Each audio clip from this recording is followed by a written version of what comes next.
បានជំរាបសួរបងប្អូនទាំងអស់គ្នាអរគុណព្រះសម្រាប់ពេលវេលាថ្ងៃនេះត្រង់បានប្រទានពរឲ្យលោកគ្រូមករៀនបងប្អូនសាជាថ្មីម្ដងទៀតអញ្ចឹងនៅថ្ងៃនេះគឺលោកគ្រូបានលើកយកនៅ lesson 5ដែលតងជាមួយនឹង reading ណាការអានដើម្បីឲ្យបងប្អូនថ្ងៃនេះចេះការអានថ្ងៃនេះលោកគ្រូមានអត្ថបទខ្លីមួយដែលតកតងជាមួយនឹងចំណងជើងរបស់យើងគឺ what am I បាទតើខ្ញុំជាអ្វីអញ្ចឹងអត្ថបទនេះចង់ឲ្យយើងទាំងអស់គ្នាស្វែងយល់ថាតើខ្ញុំជាណាគេខ្ញុំដែលនៅក្នុងអត្ថបទហ្នឹងណាបាទទីទៀតយើងនឹងទៅដឹងទាំងអស់គ្នាថាតើគាត់ជាណាគេដោយយើងអានទៅបានយើងដឹងណាតោះឥឡូវនេះយើងទៅមើលនៅក្នុងរូបភាពរបស់យើងដែលមានសត្វជាច្រើន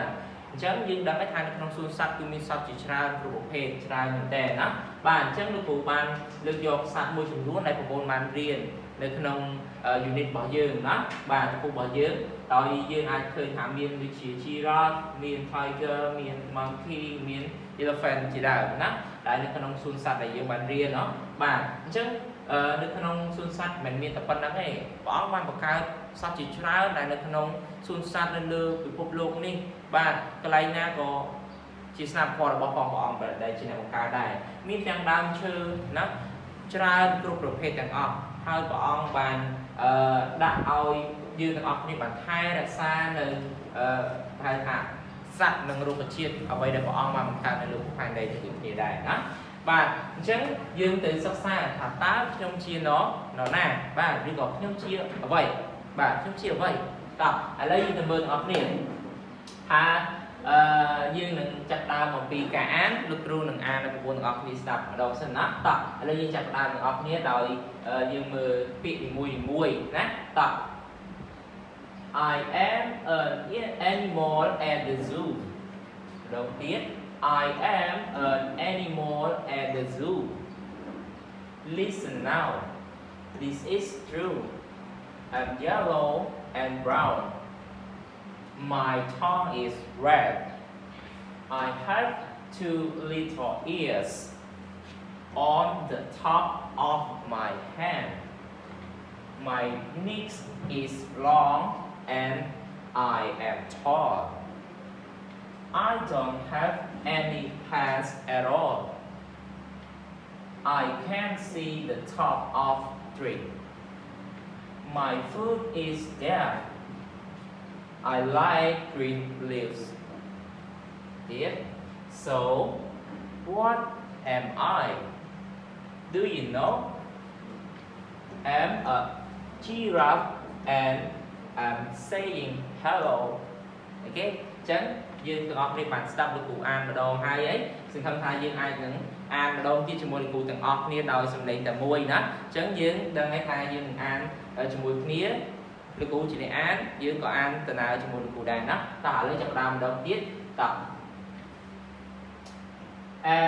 I am an animal at the zoo Listen now This is true I'm yellow and brown My tongue is red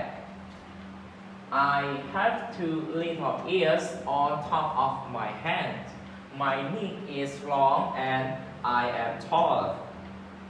I don't have any hands at all. I can see the top of the tree. My food is there. I like green leaves.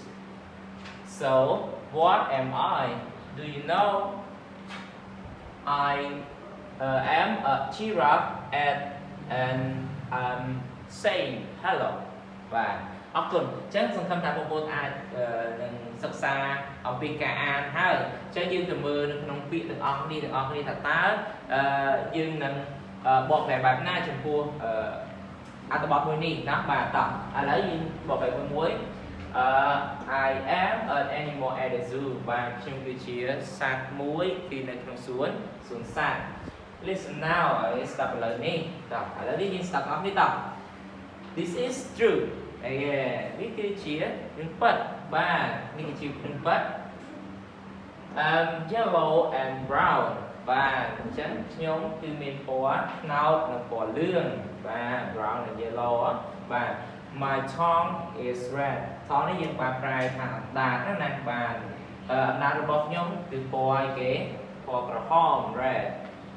I have two little ears on top of my head បាទអញ្ចឹងខ្ញុំមានត្រចៀកពីរបាទខ្ញុំមានត្រចៀកពីរនៅលើក្បាលរបស់ខ្ញុំ My neck is long and I am tall បាទអញ្ចឹងករបស់ខ្ញុំគឺវែងបាទ long ណាវែងហើយខ្ញុំខ្ពស់អញ្ចឹងយើងអាចមើលទៅសត្វមួយណាដែលយើងគិតថាតើសត្វមួយនោះគឺមានរូបរាងខ្ពស់បាទហើយវែងណាតោះឥឡូវយើងមើល I don't have any hands at all បាទអញ្ចឹងគឺខ្ញុំមិនមានដៃអីទាំងអស់បាទអត់មានដៃទេអញ្ចឹងក៏មានតែជើងទេបាទអញ្ចឹងបើយើងឃើញថាស្វាអាចមានដៃណានេះស្វាណាអញ្ចឹងយើងមិនមែនស្វាអញ្ចឹងយើងគិតទៅលើសត្វផ្សេងណាតោះ I can't see the top of tree បាទខ្ញុំអាចឃើញចុងបាទចុងឬក៏ពពូនៃដើមឈើហ្នឹងបាទអញ្ចឹងគាត់អាចឃើញចុងតើសត្វមួយណាឃើញចុងចឹងយើងប្រហែលនឹង giraffe ដែរណាបាទទៅទៀត My food is there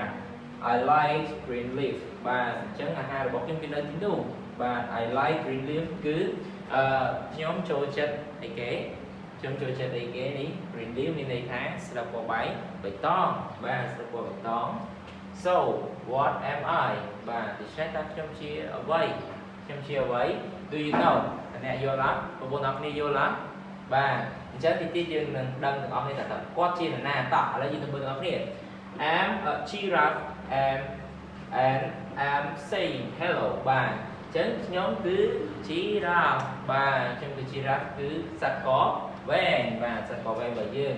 ហើយខ្ញុំនិយាយថាសួស្តីបាទអរគុណចឹងសង្ឃឹមថាបងប្អូនទាំងអស់គ្នាអាចនឹងរៀនអានទាំងអស់គ្នានៅផ្ទះបន្ថែមទៀតដើម្បីឲ្យបងប្អូនកាន់តែថ្នឹកនៅក្នុងការអានដូចគ្នាណាអញ្ចឹងយើងដឹងហើយថាសត្វមួយនោះគឺ giraffe ណាបាទអរគុណអញ្ចឹងជាចុងក្រោយលោកគ្រូសូមអរគុណសូមជម្រាបលាបង